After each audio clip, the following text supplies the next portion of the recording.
Assalamualaikum. Udah subscribe belum? Nyalain loncengnya juga ya. Tidak di dunia, tidak di akhirat, tidak ada yang bisa menyelamatkan kita kecuali Nabi Muhammad. Sadar, kita harus sadar. Supaya kita sadar bahwasanya kenapa enggan untuk lidah kita bersalawat kepada Nabi Muhammad, enggan tubuh kita untuk mengerjakan sunnah Nabi SAW. Apa yang mau kita harapkan? Pemain bola membantu kita di akhirat? Jangan harap. Bahkan minta maaf, orang tua kita sendiri belum tentu bisa menyelamatkan kita nanti di yaumil kiamah. Satu-satunya manusia yang akan menjadi superhero kita, pahlawan kita, Batman kalah, Superman kalah, siapa lagi superhero? Gak ada gunanya itu semua. Superhero yang paling ditunggu-tunggu dari zaman daripada Nabi Adam sampai nanti yaumil kiamah adalah Nabi Muhammad SAW. Pemain tunggalnya adalah Rasulullah. Pemain intinya adalah Rasulullah. Di mana nanti di yaumil kiamah dikatakan oleh Rasulullah SAW, kita semua dikumpulkan di padang mahsyar sebelum yaumil hisab, sebelum yaumil mizan, sebelum kita dipisahkan masuk ke dalam surga dan neraka. Kita dikumpulkan semuanya oleh Allah di padang mahsyar. Daripada zaman Nabi Adam sampai nanti yaumil kiamah, sampai nanti hari kiamat, semuanya akan serentak kita dikumpulkan oleh Allah Subhanahu wa taala di padang mahsyar. Kata Nabi Muhammad SAW, keadaan kita nanti di padang mahsyar. Rasulullah pernah mengatakan, nanti kalian di padang mahsyar semuanya akan serentak dikumpulkan oleh Allah Subhanahu wa taala. Kalian akan saling timpa menimpa. Yang paling berada di atas adalah yang paling banyak amal solehnya. Semuanya akan saling timpa menimpa, dan Allah Subhanahu wa taala akan mendekatkan matahari di atas kita. Ketika itu Rasulullah mengatakan Allah akan mendekatkan matahari sejarak 1 mil. 1 mil. Sahabat yang meriwayatkan hadis ini mengatakan, aku gak tahu makna 1 mil yang disebut oleh Nabi itu apa. Karena 1 mil itu punya 2 makna.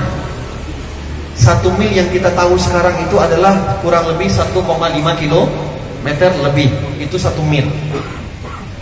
Dari segi bahasa Arab, 1 mil, mil itu bisa juga diartikan, ibu-ibu tahu nggak, celak yang bentuknya besi itu. Celak besi itu tahu, yang warna kuning itu. Kalau kita buka celaknya, tutupnya itu kan ada gagang celak. Gagang celak itu namanya mil.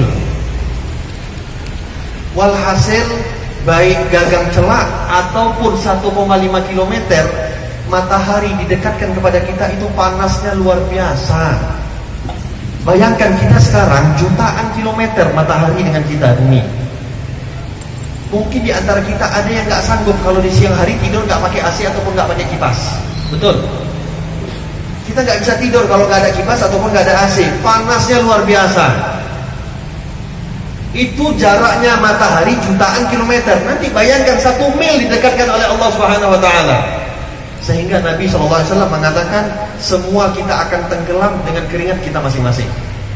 Ada yang tenggelam sampai mata kakinya, ada yang tenggelam sampai kepada betisnya, ada yang tenggelam sampai kepada pahanya, ada yang tenggelam sampai kepada pinggulnya, ada yang tenggelam sampai kepada dadanya, ada yang tenggelam sampai ke lehernya.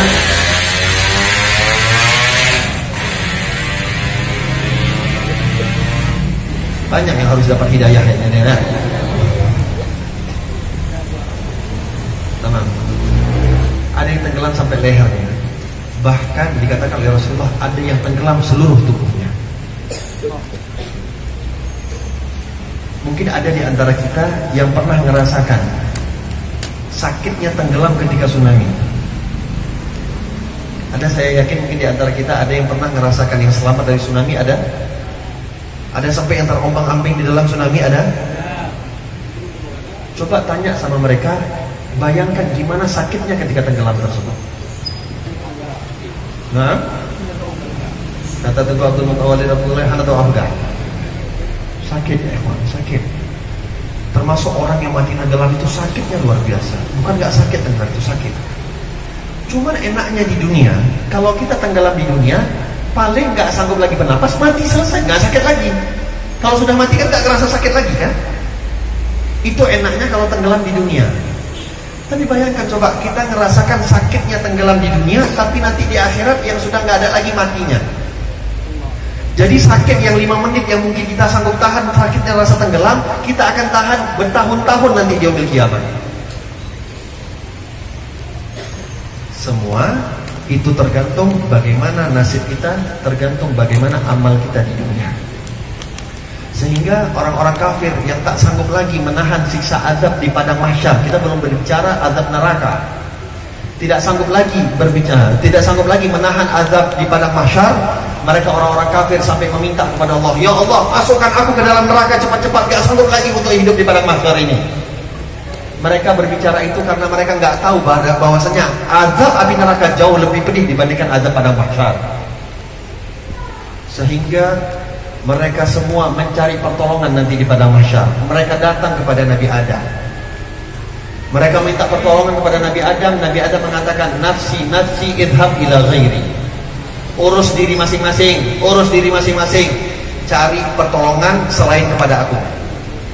Pergi kepada Nabi Ibrahim, pergi kepada Nabi Ismail, pergi kepada Nabi Musa, pergi kepada Nabi Daud, pergi kepada Nabi Sulaiman, pergi kepada Nabi Nuh, pergi kepada sampai kepada Nabi Isa alaihissalam. Semuanya mereka para nabi tersebut mengatakan satu kalimat yang sama, nafsi, nafsi, idhab ila ghairi. Urus kalian diri masing-masing, urus diri kalian masing-masing. Tak bisa, aku bisa menolong kalian, cari pertolongan yang lain. Tapi Nabi Isa punya kasih solusi untuk kita. Kata Nabi Isa, idhab ila Muhammad. Kalian pergi kepada Nabi Muhammad. Maka semua kita akan nanti di padang mahsyar berkumpul mencari nama Nabi Muhammad SAW. Ketika sampai bersama Rasulullah, kita memohon kepada Nabi Muhammad, ya Rasulullah, tolong kami ya Rasulullah. Apa Rasulullah bilang? Apakah Rasulullah mengatakan sama hal yang dikatakan oleh para nabi, nafsi nafsi idhab ila ghairi? Tidak. Nabi Muhammad hidupnya di dunia membawa rahmat, nanti di akhirat pun rahmatnya Nabi Muhammad yang ditunjukkan kepada kita semua. Karena itu adalah pembenaran yang disebut oleh Allah Subhanahu wa taala, "Wa ma arsalnaka illa rahmatan." Di dunia bawa rahmat, nanti di akhirat juga bawa rahmat Nabi Muhammad. Sehingga ketika kita memohon kepada Nabi Muhammad pertolongan, kata Rasulullah sallallahu alaihi wasallam, Nabi Muhammad enggak usir. Nabi Muhammad enggak menyuruh kita pergi. Kata Rasulullah sallallahu alaihi wasallam, kalian butuh pertolongan? Analah. Aku yang akan membantu pertolongan kalian. Sehingga Nabi Muhammad SAW ketika itu langsung berkeadaan dalam keadaan sujud kepada Allah Subhanahu wa taala, memohon kepada Allah Subhanahu wa taala agar kita semua umatnya dibangkitkan, diselamatkan oleh Allah Subhanahu wa taala. Sampai Allah malu dengan Nabi Muhammad. Allah malu sama Nabi Muhammad. Saking panjangnya harapan Nabi Muhammad, sujudnya Nabi Muhammad ketika itu, Allah mengatakan, ya Muhammad, irfa' ra'sak fasal tu'ta washfa' tushaffa. Muhammad kekasihku, bangun, angkat kepalamu, jangan lagi engkau sujud, aku malu. Irfa' ra'sak, angkat kepalamu, wasal tu'ta, apa yang kau minta aku akan berikan. Washfa' tushaffa, engkau ingin memberikan syafaat, aku akan berikan syafaat kepada siapapun yang engkau inginkan berikan syafaat. Oleh sebab itu tadi kita baca di dalam kitab Maulid dia Aulami, ya Rabbi salli ala Muhammad habibika syafi'in musyaffa'. Ya Rabbi salli ala Muhammad habibika, kekasihmu al-musyafi' syafi'in musyaffa', orang yang memberi syafaat dan orang yang pertama kali syafaatnya diterima oleh Allah Subhanahu wa taala. Sehingga Nabi Muhammad meminta kepada kita agar kita semua yang beriman kepada Nabi, yang ada di dalam hati kita cinta kepada Nabi SAW, untuk dimasukkan ke dalam surganya Allah Subhanahu wa taala. Mudah-mudahan kita semua yang hadir pada malam hari ini termasuk orang-orang yang diberikan syafaat oleh Allah Subhanahu wa taala. Syafaat daripada baginda Nabi Muhammad SAW. Mau tahu dengan apa kita mendapatkan syafaat? Dengan kita memperbanyak sholawat kepada Nabi Muhammad. Terima kasih banyak telah menonton guys. Mohon bantu dengan cara subscribe.